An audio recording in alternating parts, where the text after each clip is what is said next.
Hello and welcome in to another episode of the Fantasy Football Forecast. It's Mock Draft Monday, and we're excited to get into a rookie mock on draft week. So draft is this coming Thursday.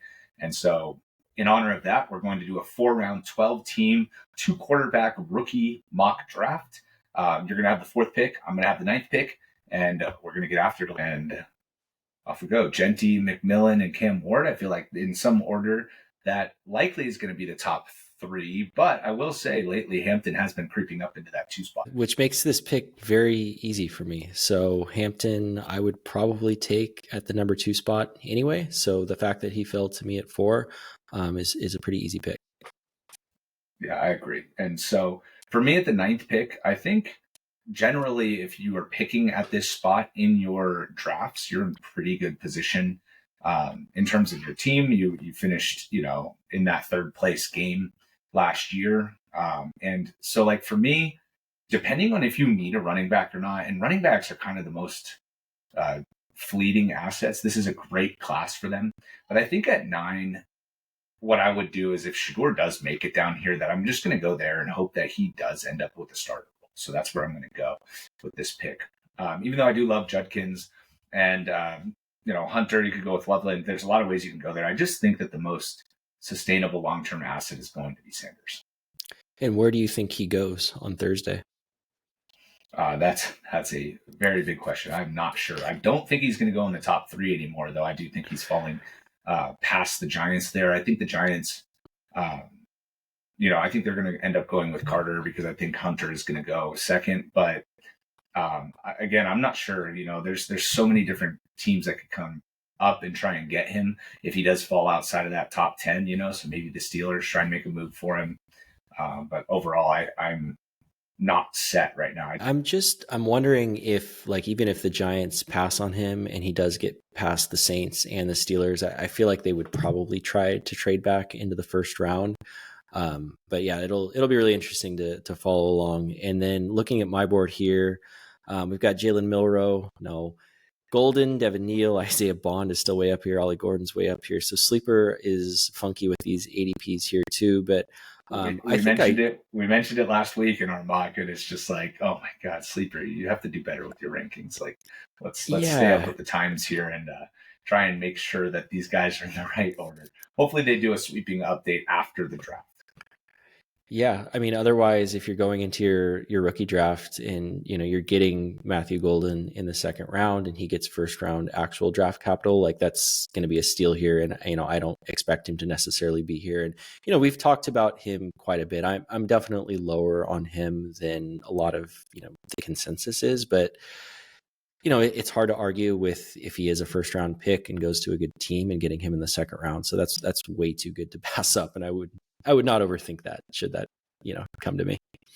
Yeah, and I agree. I expect Golden to be a middle 1st round pick, right? Like where Berman and Egbuka went. I expect him to be right there. All right, so looking at the board here, and Jalen Noel, I'm really surprised that he's that high as well. Looking down the board a little bit, Jalen Royals is somebody that I really like, so maybe I'll hope that he falls to my next pick. And I'm going to go into lean into that running back position with how strong it is in the draft and take Dylan Sampson. There are a lot of people that have him ranked in the top 5, possibly have a Kaleb Johnson. I don't agree with that because I do think Sampson's a little bit more of a scat back pass catcher, not necessarily somebody who's going to get 20 touches a game. But overall, I do think that he could be a good complement to somebody like Najee Harris, should he land with the Chargers, or a good role for him with the Chiefs, for example, could be a good landing spot.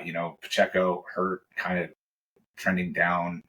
Hunt didn't necessarily have a lot of pass catching. He had a couple of games where he popped in that area, but if they do draft Dylan Sampson, say at the end of the 2nd round, I think that could be even a good landing spot for him as well. So I'm hopeful with Sampson that he gets a solid team that he goes to.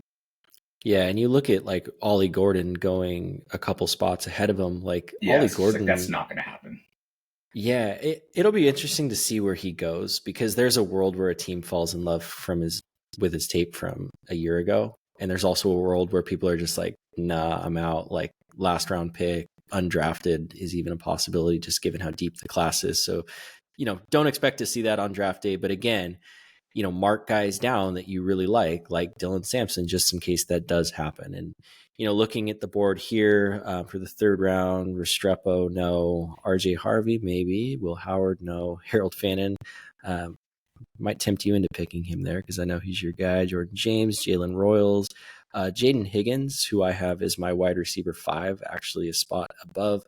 Matthew Golden is someone I'm very high on. I know you really like him too. And I think he's someone that I picture going early second round. I think just with his size and his speed and his production, he doesn't drop passes either. Is someone that I feel like a team can kind of fall in love with, similar to how Buffalo, was really high on Keon Coleman last year. He went early in the second round. So far, I really like this team. Yeah, I mean, that's so annoying because that's who I actually wanted. And again, he's another one that in the third round, there's just no way. Like, Sleeper needs to get their act together on these rankings because there's been a lot of talk that Higgins might even get taken at the end of the first round in the NFL draft. I don't think that's going to happen. I expect him to be a day 2 pick, but I do expect that he's going to be very involved. And some people have even compared his tape to Tet McMillan, who is kind of clearly the top option, but Higgins plays similarly and has a lot of consistency in his game in terms of route running, right? So he's a bigger receiver, and he doesn't have like the crispest or the snappiest routes, but he is a very consistent player in that element. And so I think even though he's not necessarily the best route runner, that I think teams will take a chance on him because he's focused on it. It is a solid part of his skill set, and he is such a bigger player that maybe they can try to coach him in a way that maybe some of these other guys, focus, concentration, that stuff is kind of harder to teach than maybe just like somebody who's locked in. Yeah, so, and someone who could use a big bodied wide receiver at the end of the first round is Baltimore too. Yeah.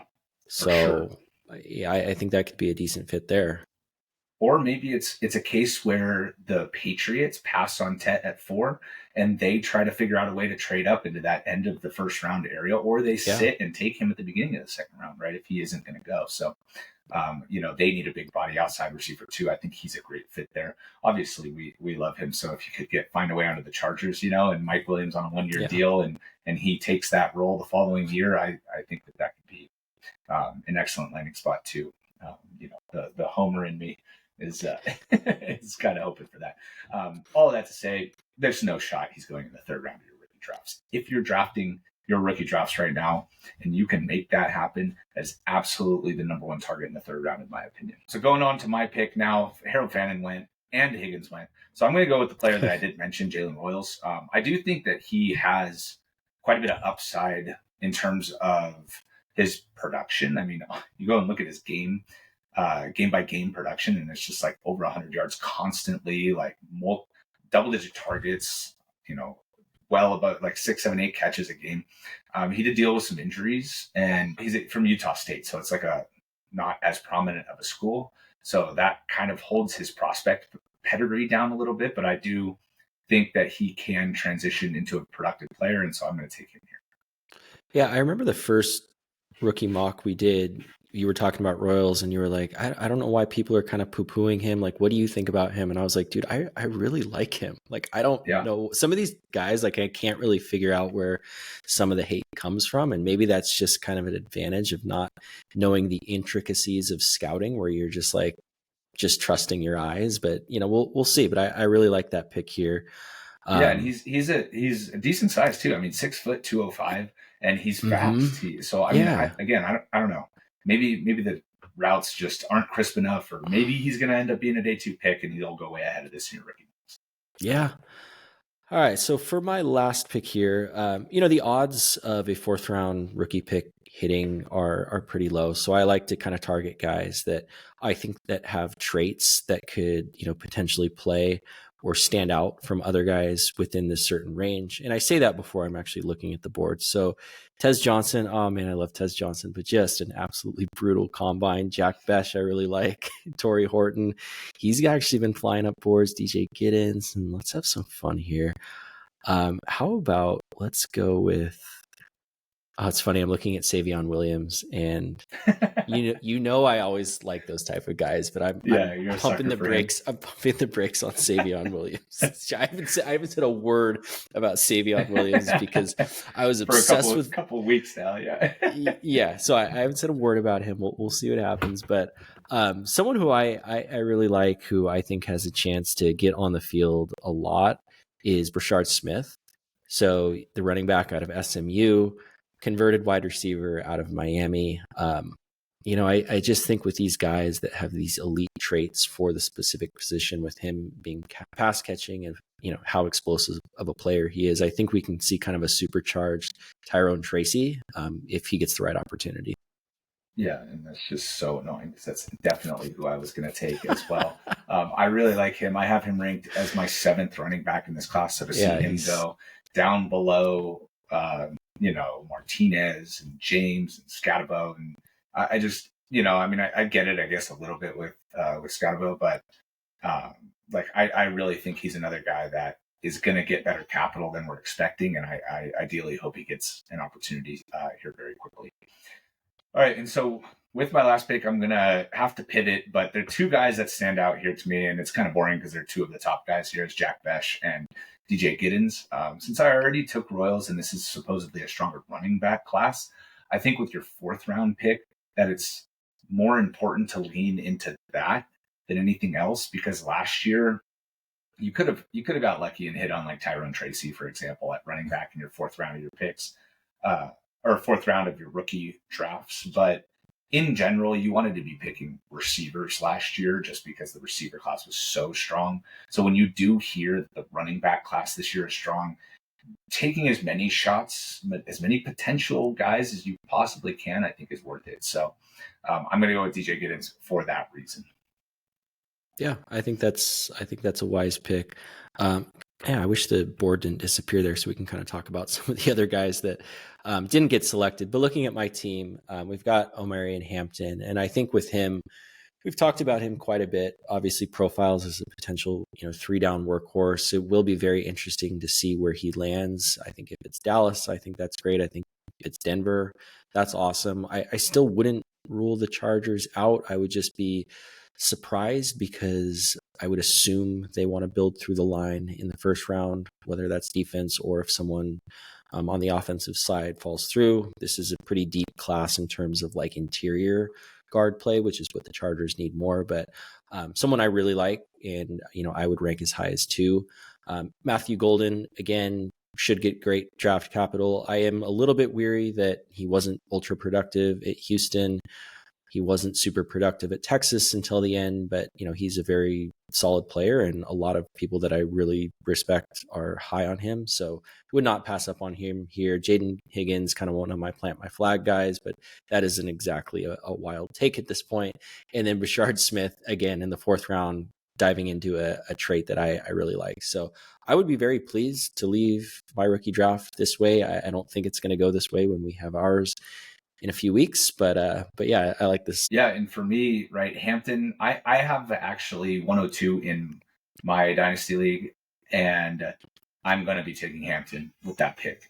So it is a little different because it's a 1-quarterback league, but I'm going to pass on Tet. I do have the 4th and 5th pick as well, so I am hoping that I get Tet with the 4th pick because the guy with the 3rd pick really needs a running back, so I think he's going to take TreVeyon Henderson.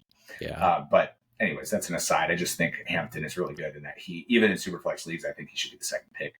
And not to harp on Higgins, but I did want to mention in our first rookie mock, if you go back to even further in the offseason, in our first rookie mock, we actually used a legit mock draft. Higgins landed to Washington, and we had Higgins as the 111 in our rookie mock.